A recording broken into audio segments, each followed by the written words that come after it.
यानंतर राज्यसभा आणि विधान परिषदेसंदर्भात एक मोठी बातमी आहे।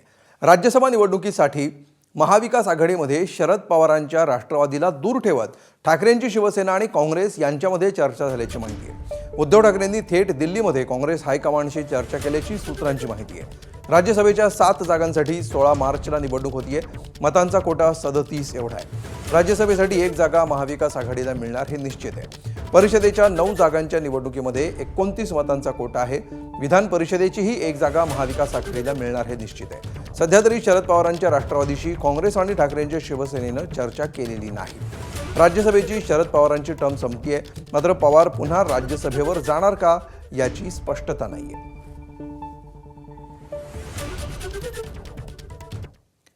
दरम्यान राज्यसभा आणि विधान परिषदेसाठी आदित्य ठाकरे आणि आपली भूमिका वेगळी नाही अशी सारवासारव संजय राऊतांनी केली आहे। निवडून गेलेला खासदार मवियाचा असेल असं ते म्हणाले।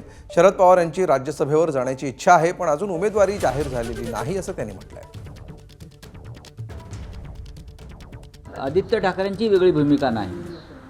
आदित्य ठाकरे म्हणतात त्यात चुकीचं काहीच नाही आहे। सर्वाधिक मोठा पक्ष आमचाच आहे ना।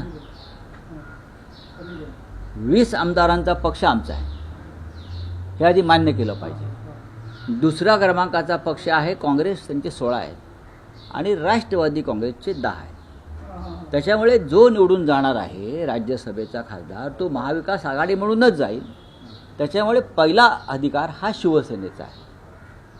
आदित्य ठाकरे याच्याविषयी वेगळं बोलले आहेत असं मला वाटत नाही आणि ते चुकीचं असं मला वाटत नाही।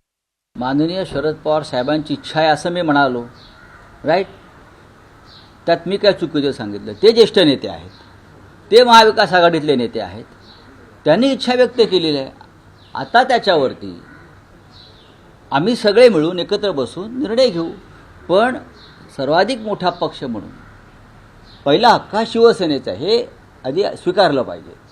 हीच चर्चा सुरू आहे, यात वेगळं काय आहे? एबीपी माझा, उघडा डोळे बघा नीट।